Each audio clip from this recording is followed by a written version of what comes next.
The school cafeteria smelled like buttered rolls and floor cleaner, that sharp lemony kind that stings your nose a little if you breathe too deep. It was just after 6:45 a.m., and most students were still asleep or hitting snooze for the third time, or arguing with siblings over the bathroom.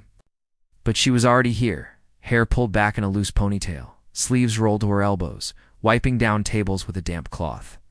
Her movements quiet and practiced. She'd done this 1,000 times before because she had. She didn't mind the early shift. In fact, she preferred it the calm before the storm. When the building was still half asleep, the lights a little too bright, the echo of footsteps bouncing off the tile floors. It gave her space to think, to breathe, to finish the math problem she'd started on the bus, to rehearse lines in her head, not for class, not for any play, but for herself. Little phrases, images, things she saw, felt, carried. Like how her mom's hands looked after a double shift at the laundry, knuckles cracked and raw, still folding her daughter's school shirt with care. Or how the bus driver always nodded when she got on, never said much, but always waited that extra half second if she was running or how. Last winter, she'd found a single red mitten stuck in the bike rack and kept it in her bag for 3 weeks, just in case the owner came back. People passed her by every day without really seeing her. Not because she was trying to hide, she just didn't take up much space. Her backpack was worn at the corners, held together with duct tape near the zipper. Her shoes were clean, but the soles were thin, and she walked with a careful step on the wet floors, like she didn't want to leave marks. She'd been at this school for 2 years, a scholarship student, one of 12 in her grade. Not the kind advertised on brochures, but the real, hard-earned kind, merit-based, plus need. Her acceptance letter had arrived in a plain white envelope, not glossy like the others. Her mom had cried silent tears. The kind that fall while you're still smiling, and taped it to the fridge, right next to the grocery list and the clinic appointment reminder. The school itself was beautiful. Old brick, tall windows, ivy, crawling up the side like it had been there since the beginning of time. Inside, polished hallways, smart boards in every room, a theater with red velvet seats. But beauty like that has a price, not just money, but a certain kind of ease. The kind that comes from never having to choose between new sneakers and bus fare. From knowing your college fund isn't just a hopeful paragraph in a guidance counselor's email.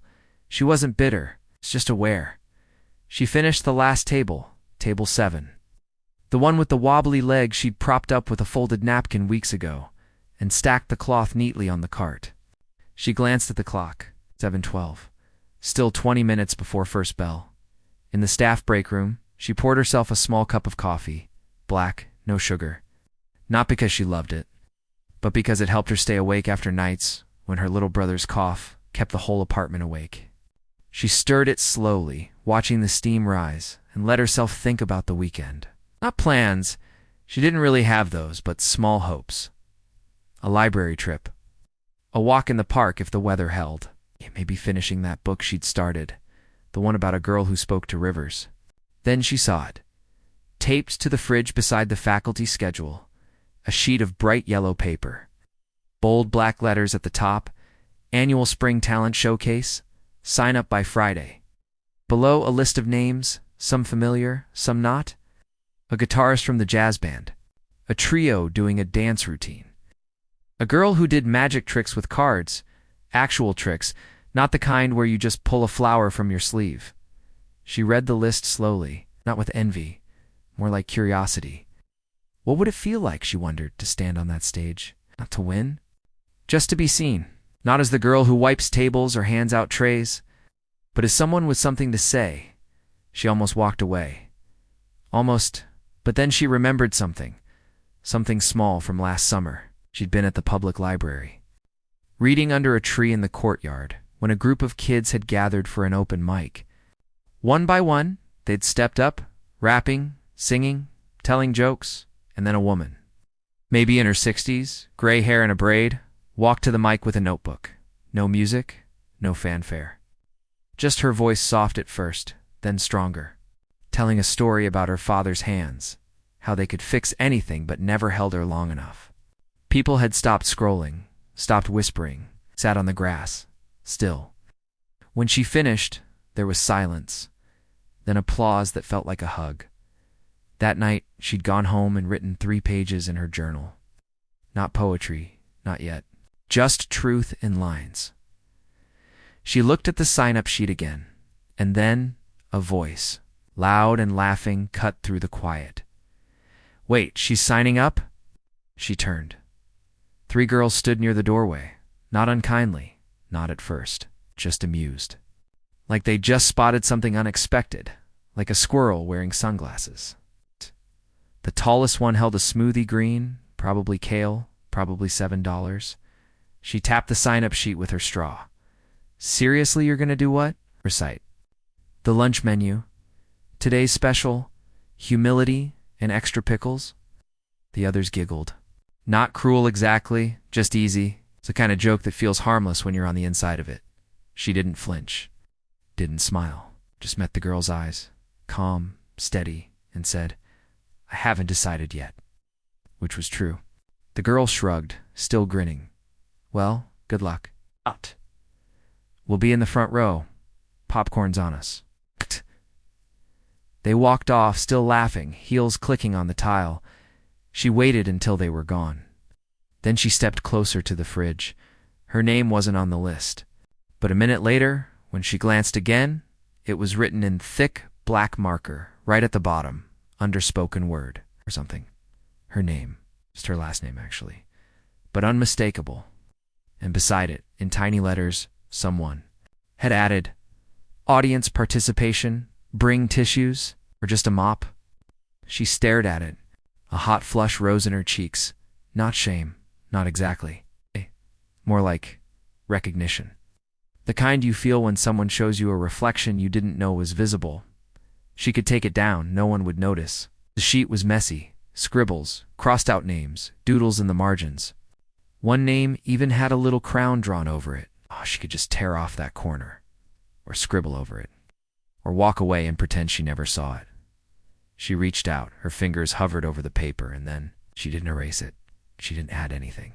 Didn't fix the joke. Just let it sit there, like a stone dropped in water, because something inside her had shifted. It wasn't anger. It wasn't even pride. It was quieter than that. It was the feeling you get when you're standing at the edge. Of a dive, toes curled over the board, heart hammering, and you realize, I don't have to jump. But I could. She thought of her mom, already at work, sorting linens in a hotel basement. She thought of her brother, asleep in the top bunk, his inhaler on the nightstand. She thought of the notebook in her bag, the one with the bent spine. It's filled with lines no one had ever heard. What if not? What if I fail? But what if I don't? She took a slow sip of coffee, now lukewarm, and walked back to her cart. The bell rang. First period. The hallway outside came alive, lockers slamming, laughter sneakers squeaking on fresh wax. Students poured into the cafeteria, grabbing muffins, chattering. Swiping IDs, she handed a tray to a freshman, who mumbled thanks without looking up. She smiled at the science. Teacher who always asked how her brother was doing, she caught the eye of the janitor, Mr. Ruiz, who gave her a small, knowing nod, like he'd seen the whole thing, at 8:03 a.m. Her shift ended. She clocked out, slipped the time card into the metal box, and walked to her locker. Inside, tucked behind her textbooks and a folded sweater, was the notebook. She opened it to a fresh page, blank, waiting. She didn't write anything, yet just ran her fingers over the paper. Smooth, cool. Then she closed it, slipped it into her bag, and headed to English. The classroom was already half full. She took her usual seat, third row, outside, and pulled out her copy of The House on Mango Street. Ms. Carter, their teacher, was writing a quote on the board. "Stories are light. Light can be a guide." Morning, everyone, Ms. Carter said, turning. Our eyes landed on her, not with pity, not with special attention, just warmth. "Ready to talk about voice today?" She nodded, and for the first time in a long time she didn't feel invisible. She felt possible later. In history, someone passed a note 3 rows over, folded, crumpled, covered in doodles. It landed on her desk. She opened it, expecting a quiz answer or a meme. Instead, it said, "Heard you're doing the talent show? Spill." With a little star drawn in the corner, she folded it back up. Didn't reply. But she tucked it into her pocket, not to keep, but because it felt like proof. Someone noticed. Someone asked. At lunch, she ate quickly, apple, peanut butter sandwich, the last of the chips she'd split with her brother last night. She sat alone, not lonely, just gathering.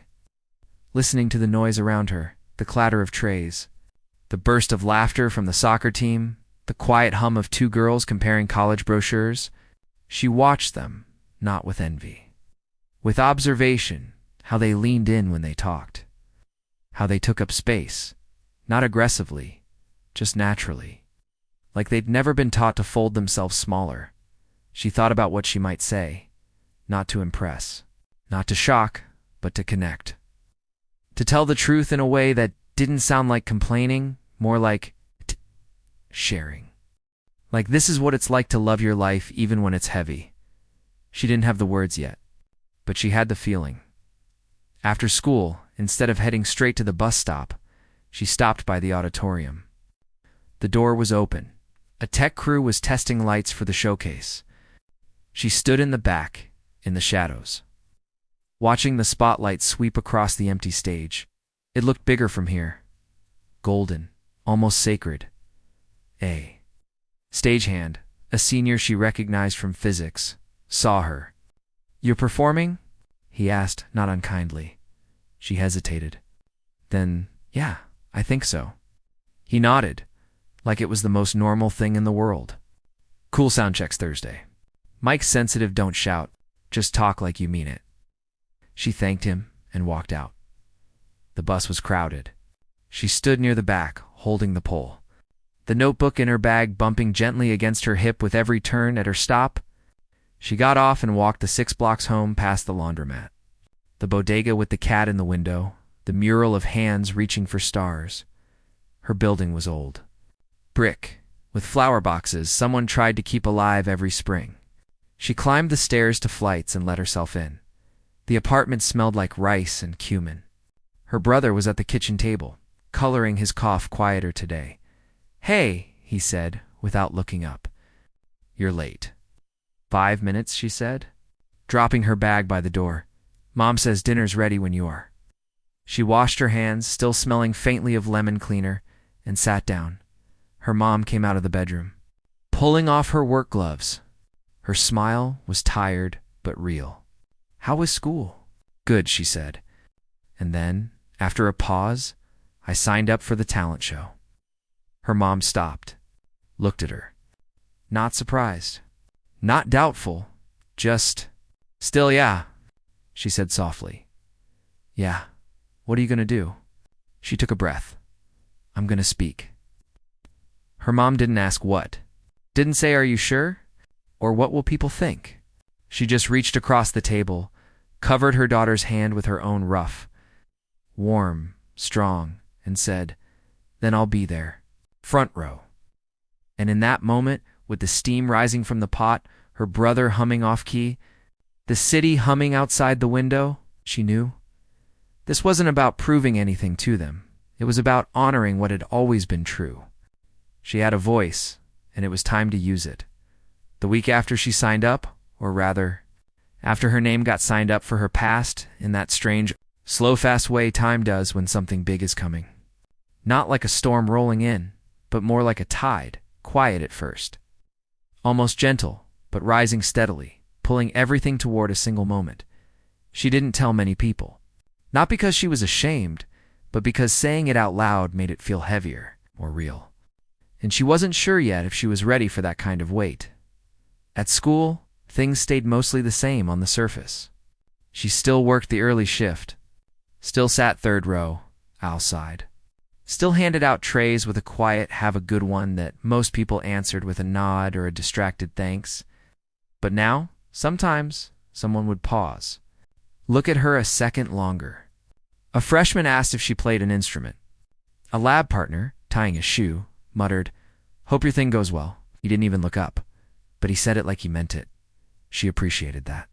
The quiet acknowledgments, the ones that didn't come with a smirk or a raised eyebrow, but not all of it was quiet. It started small. A whisper in the hallway, "Did you hear? She's really doing it." Then a comment in the bathroom between classes. What's she gonna do? Recite nutrition facts from the lunch menu. Then on Tuesday, as she was wiping down the condiment station, someone dropped a folded piece of paper beside the ketchup bottles. She opened it. Inside, drawn in neat mocking script, was a little stage. On it, a stick figure with a mop and a microphone. Caption, "Coming soon. Open mic night at the dishwasher starring you-know-who." At the bottom, in smaller letters, "Don't worry, we'll save you a seat." On the floor, she read it twice. Then she folded it back, slipped it into her apron pocket, kept wiping. Not because she wasn't hurt, she was. A little like when you stub your toe in the dark. Sharp, surprising, gone in seconds, but you still wince. But she'd learned a long time ago that some people use jokes like shields. They laugh at things they don't understand or fear. Or most of all, things that remind them how fragile their own confidence really is. She wasn't angry. Just tired of being easy to underestimate. That afternoon, in English, Miss Carter handed back their personal narrative drafts. Hers had a sticky note on top. "This is powerful. Have you ever shared your writing out loud?" Underneath, in smaller print, "The stage is just another page. You already know how to fill it." She tucked the paper into her notebook and didn't look up, but her chest felt lighter, like someone had opened a window in a stuffy room that night. After helping her brother with his spelling words and washing the dishes, her mom insisted on drying "Your hands get enough," she'd said.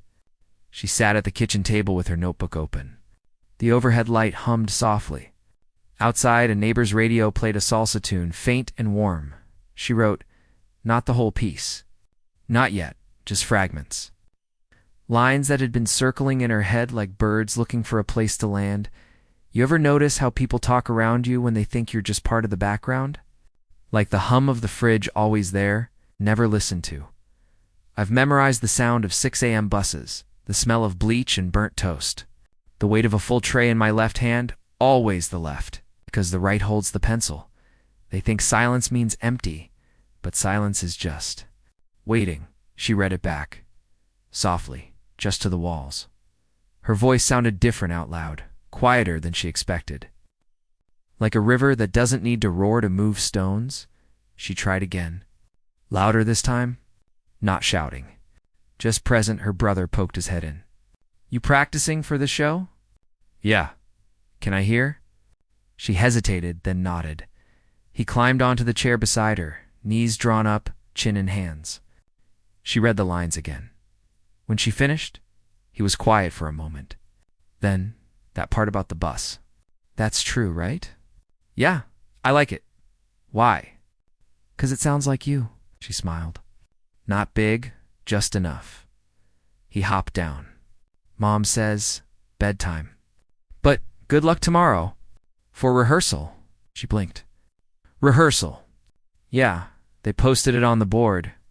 All performers have to be in the auditorium at lunch." She hadn't seen it. Her stomach dropped, just a little. Lunchtime, in front of everyone, of course. The next day, she packed her lunch peanut butter again. An orange this time, and carried it to the auditorium instead of the cafeteria. Her palms were dry. Her breathing, even. She told herself, it's just a walkthrough. No audience. Just checking mics. You'll say 2 lines, maybe 3, then go back to class. But when she pushed open the double doors, the room wasn't empty. It was half-dash full, not with teachers. With students, a small crowd had gathered, not the whole school, but enough. Some eating sandwiches, some leaning against the back wall, some sitting in the front rows like they were at a movie preview. A few had their phones out, not recording yet, but ready. Her name was pinned to the door in bold print. Next, her last name. She walked down the center aisle, trying not to look at anyone. Her shoes made soft taps on the carpeted steps.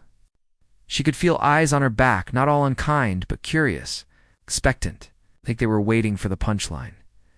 At the side stage, Mr. Ruiz, the janitor, gave her a small wave. "Mike's hot," he said quietly. "Just step up when you're ready." She nodded, took a breath. The stage manager, a senior with a clipboard and a headset, glanced at her. "You doing spoken word, right? How long is your piece?" "Haven't timed it?" He frowned. "We've got a 3-minute limit. Strict. Okay, you want to do a quick run? Just so we know where to cue the lights?" She did. Better to get it over with. She stepped into the spotlight. It was brighter than she expected. Warm. Almost golden, like late afternoon sun through a window. For a second, she forgot the room. Forgot the whispers. Forgot the note in her pocket. It was just her, the mic, and the quiet hum of the lights above. She opened her mouth, and nothing came out. Not because she'd forgotten, but because, in that moment, her mind went blank. Not with fear, but with overfullness. Too many thoughts, too many lines. Too much feeling, all crowding the doorway at once. A beat passed, then another, from the front row. Someone coughed too loudly, then a giggle. Then, clear as a bell, "Guess the mic's not the only thing that's hot?" Laughter rippled through the group. She didn't look, didn't flinch. Just closed her eyes for half a second, long enough to find the first line again. The one she'd written at the kitchen table. She opened them, leaned into the mic, and said, quietly but clearly, "They told me my voice was too small, so I learned to speak in earthquakes." Silence. Not the heavy, awkward kind. The surprised kind, like the room had just taken a breath and forgotten to let it out. She kept going, just that one line.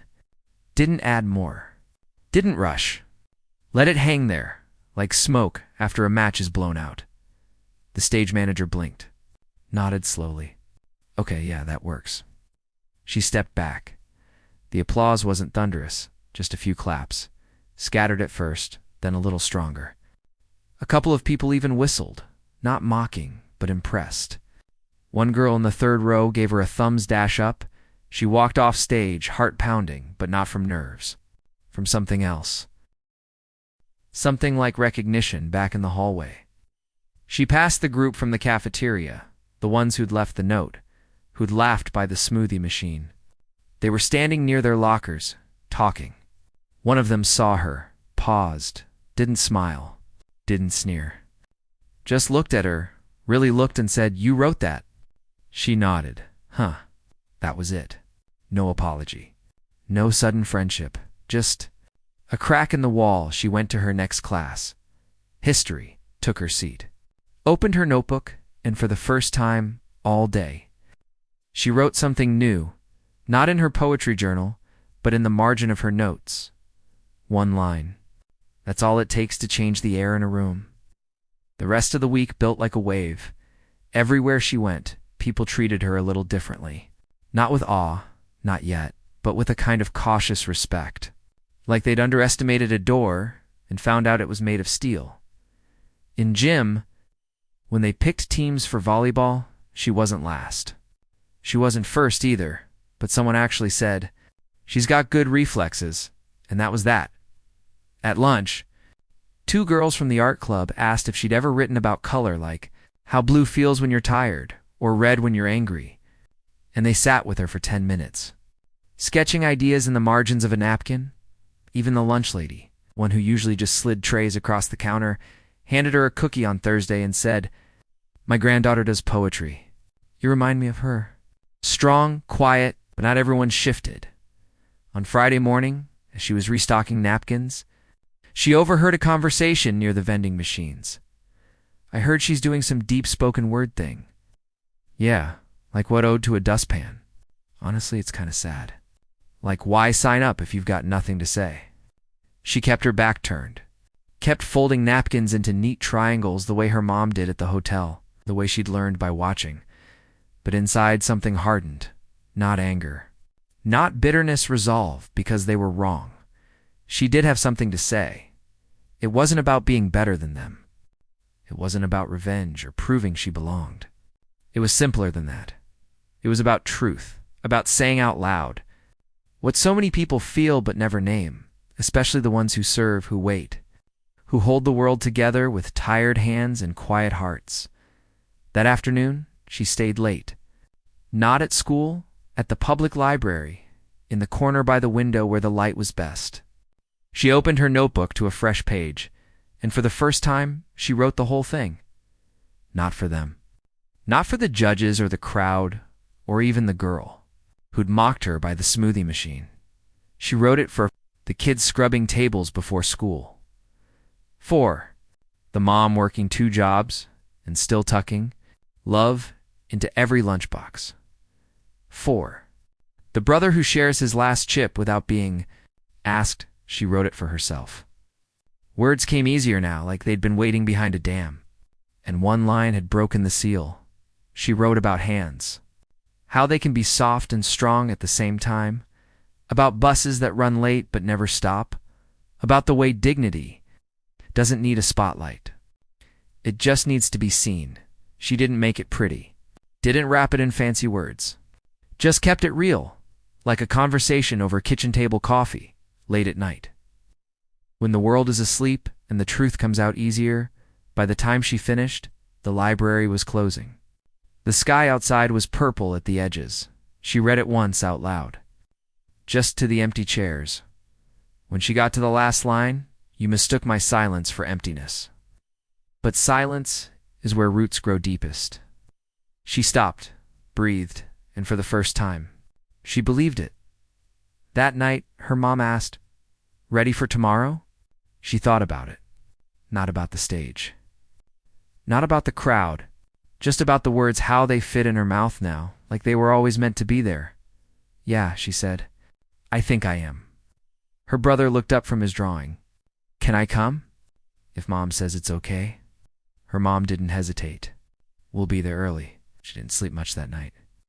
Not from nerves, though there was some of that, but from a kind of quiet electricity, like the air before a summer rain. Not stormy, just full of possibility. At 5:30 a.m., she got up, made tea chamomile, the kind that smells like childhood, sat at the table. Read the piece one more time, then she folded the paper, slipped it into her pocket, and zipped her jacket. The bus was nearly empty. She sat by the window, watching the city wake up. Lights in apartments flicking on. Delivery trucks rolling down quiet streets. A jogger waving at the coffee cart owner like they did this every morning. She thought about what would happen in just a few hours. Would they laugh? Would they listen? Would it matter? And then a simple, clear answer rose inside her. Calm and certain it already matters. Because she was going to speak not to win, but to stand on sometimes, especially. When you've spent your life making yourself small, standing is the bravest thing you can do. The bus stopped at her corner. She got off, walked up the steps, pushed, opened the school doors, and headed straight for the auditorium, not to rehearse, not to hide, but to wait, because the show started at noon and she was ready. The auditorium smelled like wood polish. An old paper, the kind of smell that clings to places where stories have been told over and over for decades. Rows of red velvet seats curved gently toward the stage. Most still empty at 11:20 a.m., but filling fast. Backpacks slung over chairbacks, teachers chatting near the sound booth. A few parents already seated, sipping coffee from travel mugs. Scrolling phones with one hand, programs in the other. She sat in the back row, not hiding, just gathering. Her hands rested in her lap. The folded paper in her pocket felt warm, like it had absorbed the heat of her body over the last hour. She'd read it 4 times since breakfast. Not to memorize, she knew it by now, but to settle it deeper. Like tucking a letter into your coat before a long walk, just so you know it's there. A group of students filed in, laughing, still in their soccer jerseys from morning practice. They dropped into the center section, tossing chip bags and nudging each other. One of them spotted her, paused, didn't wave, didn't smirk, just gave a small, almost shy nod, the kind you give someone you're not sure you're allowed to acknowledge yet. But want to. She nodded back. The lights dimmed slightly, not full dark, just enough to signal it's starting. A hush spread, not total, but growing. Like waves smoothing out after wind dies down, The MC, a senior with a booming voice and a habit of over-enunciating, stepped into the spotlight. Welcome, everyone, to the Spring Talent Showcase. Let's give it up for our first act, the Jazz Ensemble. Applause, bright, cheerful. The band launched into a swinging number. Trumpets bright, bass steady. People leaned in. Phones came out not to scroll, but to record. A few parents even stood to get a better angle. She watched. Not envious. Just present. The next act was a dance trio, sharp moves, perfect sync, costumes glittering under the lights. The crowd loved it. Whistles, foot stomping. Someone shouted, "Encore!" Half joking, half serious. Then a magician, not flashy, just clever. Cards vanished, reappeared in surprising places. He made a borrowed pencil float for 3 full seconds, and the room gasped, like they'd all taken the same breath. Each act raised the energy, built the expectations, and with every round of applause, the weight in her chest grew, not heavier, just denser. Like a stone worn smooth by the sea, solid, real. She kept her breathing slow. In through the nose, out through the mouth. Her mom had taught her that during thunderstorms, during hospital visits, during parent-teacher conferences where the word challenges got used too often. You don't control what happens. She'd say, "You control how you meet it," the MC returned. All right, folks, next up, we have a spoken word piece. Please welcome. He glanced at his card, smiled. Well, I'll let the performance speak for itself. Ripple of murmurs. She stood, didn't rush, didn't hesitate, just rose from the seat. Smoothed her sweater, dark blue, her favorite, the one with the tiny threadbare spot near the cuff she kept meaning to mend, and walked down the aisle. The carpet muffled her steps. The spotlight hadn't hit her yet. She was still in the dim, moving through shadows, but people turned. Not because she demanded it, because something in her walk, calm, unhurried, like she belonged there, made them look. Halfway down, she passed the group from the cafeteria, the one who'd written the note. They weren't laughing now, just watching. One had her arms crossed, not defensively, but like she was bracing for something. She reached the steps to the stage. Mr. Ruiz stood near the curtain, gave her a thumbs up, and whispered, "Mics live. Just be you." She nodded, took the 3 steps up. The stage was wider than it looked from the audience, solid underfoot. The microphone stood at center, tall and silver. Catching the light like a promise, she stepped up to it. The spotlight clicked on, warm, golden, not harsh, like standing in late afternoon sun. For a heartbeat, everything was still. The chatter faded. Phones lowered. Even the MC, still hovering near the wings, went quiet. She didn't look out at the crowd, not yet. Just at the mic. At her hands. At the breath moving in and out. Then she leaned in just slightly and spoke. Her voice didn't boom. Didn't tremble. It arrived. Quiet. Clear. Certain. They told me my voice was too small. So I learned to speak in earthquakes. A pause. Not long. Just enough for the words to settle like seeds dropped into soft earth. In the 3rd row, teacher stopped mid-sip of coffee. In the back, a janitor paused with his cart. At the sound booth, the tech guy who'd been adjusting levels froze, finger hovering over the fader. She kept going. You ever notice how silence gets mistaken for nothing? Like a closed book, they assume the story's over, just 'cause they didn't bother to open it. Her hands stayed at her sides. No gestures. No pacing. Just presence. I know the weight of a full tray left hand always takes it, 'cause the right holds the pencil. I know the sound of a bus that's 2 minutes late. And the look on a face when you hand them a fork-hand, they don't say thanks, not because they're rude, but because they forgot you were human too. A girl in the front row blinked fast once, twice, and looked down at her lap. I've scrubbed tables while dreaming in rhyme, translated. Doctor's words my mom couldn't read. Saved bus fare for a highlighter, yellow. So the important lines wouldn't get lost in all the fine print of being almost enough. Her voice didn't rise. It deepened. Like a river finding its bed. They called me quiet like it was a flaw, but quiet is an empty. Quiet is listening. Quiet is remembering. Quiet is where the real work happens, not with fireworks. But with steady hands and stubborn hope, she paused again. This time, the silence in the room was different, not awkward. Not waiting, listening, she could feel it like electricity in the air before rain. A shared breath. A collective lean dash in, even the MC, usually so eager to jump in. Stayed still. She took a slow breath. Then, softer now, almost like she was sharing a secret. You thought I was just passing through, the girl in the back? The one who wipes the tables. The one who disappears when the bell rings. But I've been here all along, building something word by word. Shift by shift, not to rise above you, but to remind you dignity doesn't need a spotlight, it just needs to be. Seen, she didn't rush the next line. Let it hang, let it breathe you. Mistook my silence for emptiness, but silence is where roots grow. Deepest. And then the final line, not shouted, not whispered, just spoken, like truth. And when the ground shakes, you'll know whose voice held it together.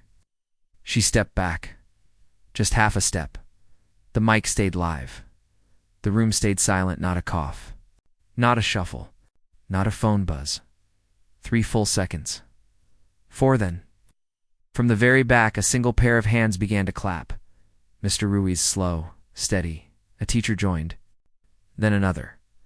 A student in the second row stood up. Then 2 more. Then a whole section. Not roaring. Not cheering. Just clapping, deep, warm, rising like tide. By the time she walked off stage, the sound had filled the room. Not wild, but certain. Like a promise kept, she didn't smile right away. Just exhaled long, slow, like she'd been holding that breath for years. Back in the wings, the MC stared at her, eyes wide. That was, wow. He didn't say more. Didn't need to. She nodded and kept walking, not to flee, but to return to her seat. Halfway down the aisle, someone touched her arm. It was the girl from the smoothie line. It's the one who joked about the lunch menu. She wasn't smiling. Her eyes were wet. She didn't say sorry. Didn't say I was wrong. Just that part about the highlighter. I do that too. She held up her notebook, yellow tabs sticking out, pages worn at the edges. A simple thing. A shared thing. They stood there, just for a moment. In the aisle, 2 girls who'd spent months orbiting each other. Finally meeting in the same gravity, then the girl squeezed her arm quick. Lighten stepped back. She kept walking. Sat down. Her hands were calm now, steady. The next act came on, a guitarist. Sweet and melodic, but the energy in the room had shifted. Like the air had been cleared. Like something real had passed through, left the space cleaner for it. She didn't watch the rest of the show.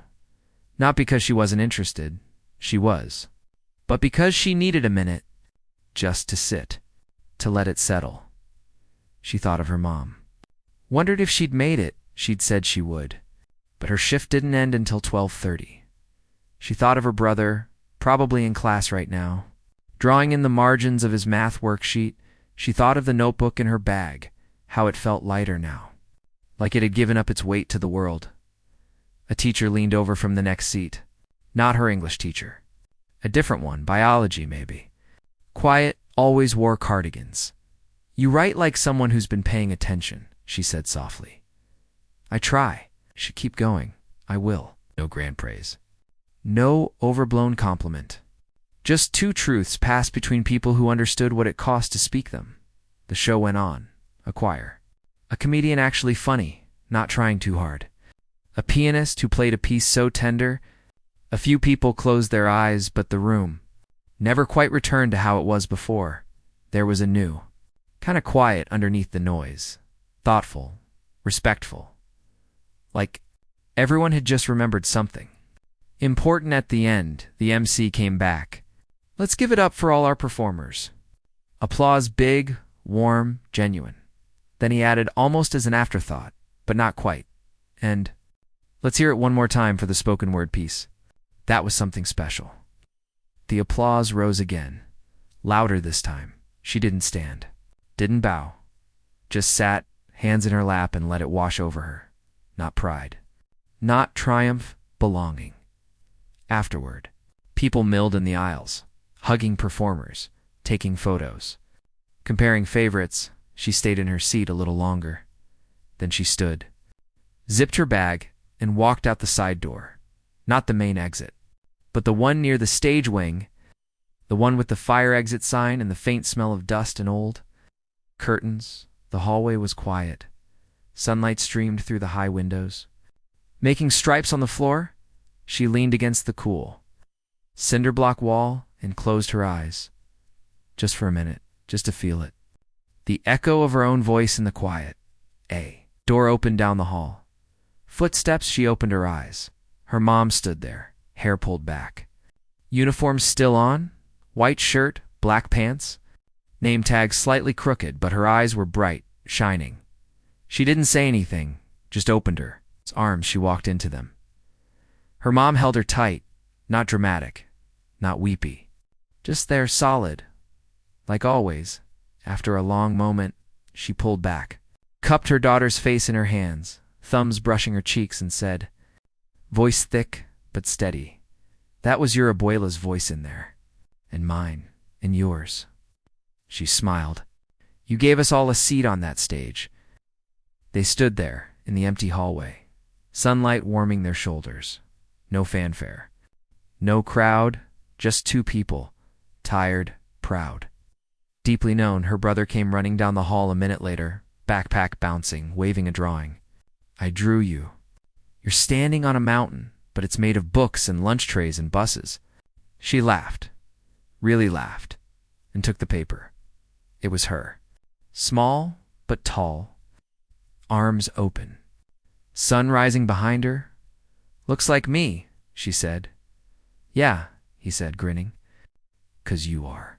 They walked out together, mom, brother, her, into the afternoon light. Students passed them, some whispering, some smiling, some just nodding as they went by. No one pointed. No one mocked. Just saw her, and that, more than the applause, more than the standing ovation, was the victory. Not because she'd changed their minds, but because she'd finally let herself be seen exactly as she was. Later, on the bus home, she didn't open her notebook. She just looked out the window, watched the city move cars, bikes, people rushing, people resting, people carrying their own invisible weights. And for the first time, she didn't feel alone in it. She felt part of it. A thread in the weave strong. Quiet. True. The bus turned onto her street. She pressed the stop button, stood, and stepped off. Not lighter. Not suddenly free of all the things she carried, but anchored like a tree that's finally grown deep enough to sway. In the wind without breaking, she walked up the steps, opened the door, and went home. The next morning, it felt strange, not in a bad way, just different. Like waking up in the same house, but with the furniture shifted slightly. Nothing was out of place, but the air moved differently. She got up at 5:45, same as always. Made tea, sat at the table with her notebook open. Not to write, just to be near it. The pages felt different now. Not just private. Not just hers. Like they'd grown roots into the world. Her brother shuffled in, hair sticking up, rubbing his eyes. "You famous yet?" he asked, pouring cereal. She laughed. "No, huh?" The lunch lady said. "You are." She did. "Yeah," said the whole staff room was talking about it. Even Mr. Garza, from maintenance, he never talks. She stirred her tea, watched the steam curl and fade. At school, she braced herself. Not for mockery that didn't come. Not for praise that came, but quieter than she expected. What she got instead was something harder to name. Attention. Not the noisy, performative kind. The real kind.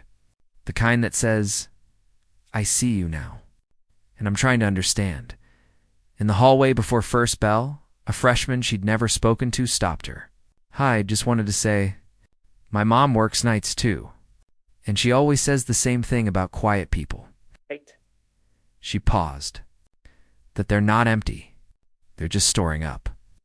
Then she smiled. Quick, Sheehan walked off before she could respond at her locker. Someone had tucked a folded square of paper into the vent. Not a note. A poem. Typed. Not handwritten. Just 3 stanzas about hands. How they can hold both a broom and a book. How they can be tired and still tender. At the bottom, underlined once, roots grow deepest in silence. She folded it carefully and put it in her pocket next to the old cafeteria note, the one with the stick figure and the mop. She didn't throw either away, just carried them both.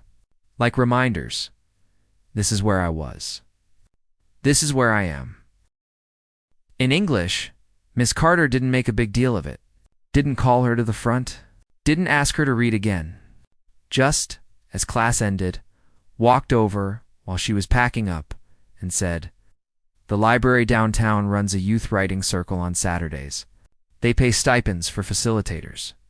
I gave them your name with your permission, of course." "You did?" "I did. They said they'd love to talk to you. No pressure. Just an open door." She nodded. "Okay, yeah, I'd like that."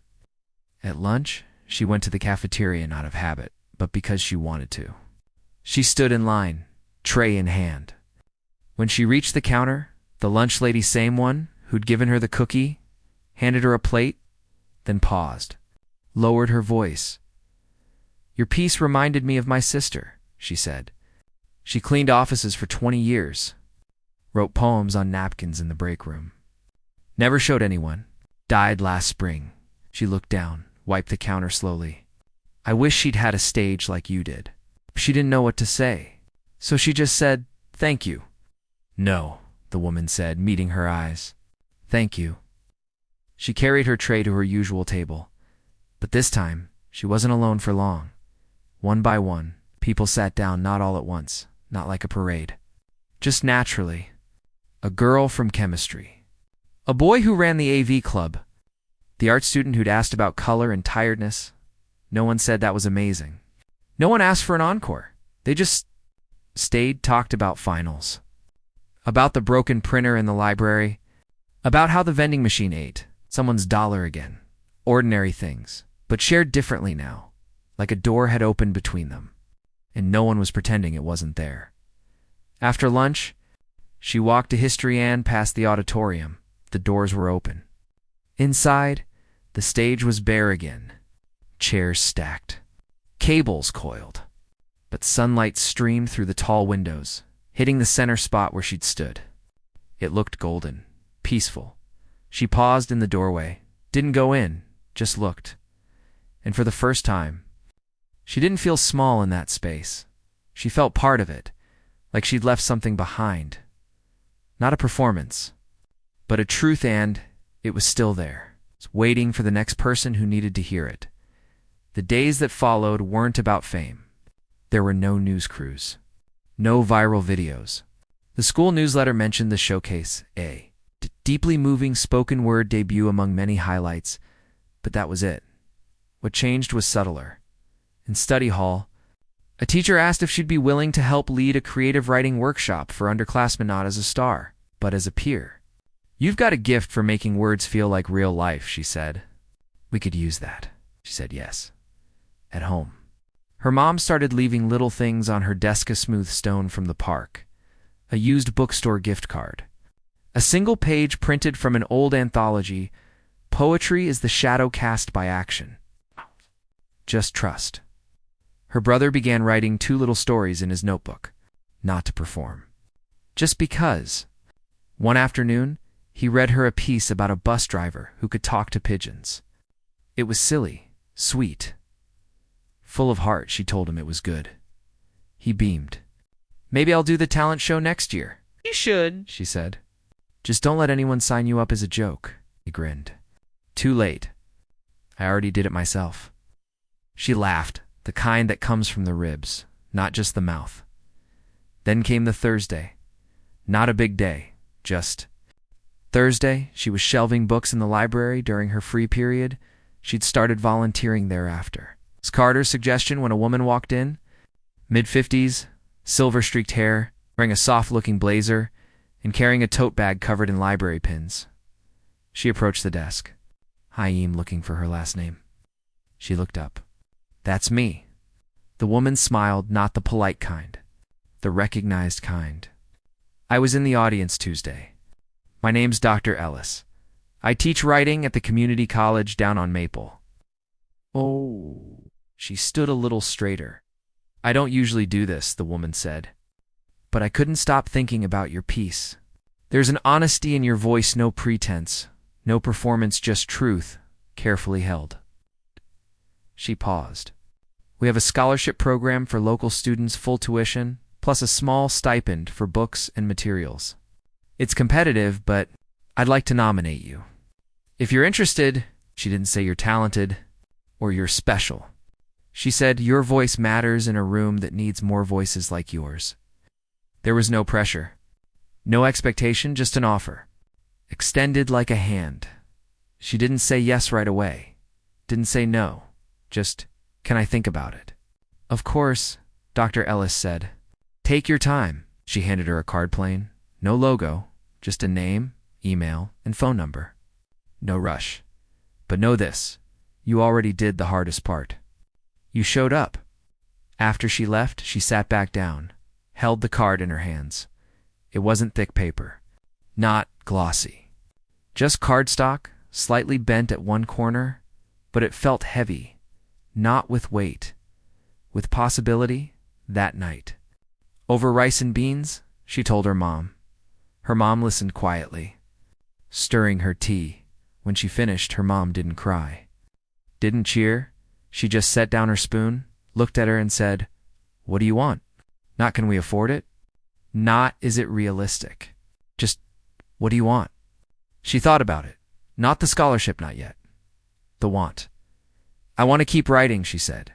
Not just for me. For people who feel like they're shouting into a room that's not listening. Her mom nodded. Then that's your answer. It wasn't a yes to the college. It was a yes to herself. The next day at school, something small happened. She was walking to math when she passed the trophy case. The glass-paned cabinet near the front office, filled with gleaming awards, state debate champs, robotics trophies, varsity banners, usually. She walked by without looking, but today, she paused, not because she expected to see her name, because she realized something. There wasn't a trophy for courage, no. Plaque for showing up when no one expected you to. No medal for speaking. Your truth and not apologizing for the accent, it carries, and that was okay, because those things don't live in glass cases, they live in moments, in the way a teacher holds a door a second. Longer, in the way a classmate slides a notebook across the desk with a new poem inside. In the way a little brother draws you, standing tall on a mountain made of everyday things. That afternoon, she went to the poetry workshop, the first one she was helping lead. It was held in a small classroom. Desks pushed into a circle. Only 6 students showed up, not many, but enough. She didn't stand at the front, sat in the circle. Today, she said, let's write about something no one ever asks you. About silence. Then pens moved. A girl wrote about the smell of her dad's work gloves. A boy wrote about translating. Report cards for his grandparents. Another girl wrote about how her little sister calls quiet time. Thinking time, no one performed. Not yet. But when the bell rang, no one rushed out. They just sat for a minute, let the words settle as she packed up. The boy who'd written about report cards lingered. How'd you know it was okay to say those things? He asked, she thought. Because someone else did it first, she said. And I realized they didn't break the world by speaking. They made more room in it. He nodded, like he understood. She walked out into the hallway. The sun was low now, casting long shadows on the lockers. She passed the yellow sign-up sheet still taped to the fridge in the staff lounge. Though most names had been crossed off or circled, hers was still there, but someone had added something in neat. Careful handwriting, no jokes, this time someone had written beside her name. She showed us how. She didn't know who. Didn't need to. She just touched the paper lightly once, then kept walking. That evening, She sat at the kitchen table again. Not to rewrite. Not too perfect, just to write a new piece. No title yet, just lines that came. Easy and sure. They thought the story ended where they stopped reading on the surface, in the margins. In the quiet, but the best stories don't shout. They wait, they grow, they rise, not to tower over, but to hold space for the next voice learning how to begin. She read it once, folded the page, put it in her pocket.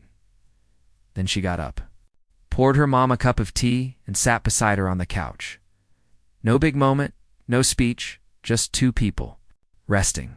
The city hummed outside, buses rolled, lights flicked on in apartments. Somewhere, a kid was writing their first line, and the world quietly, steadily made more room.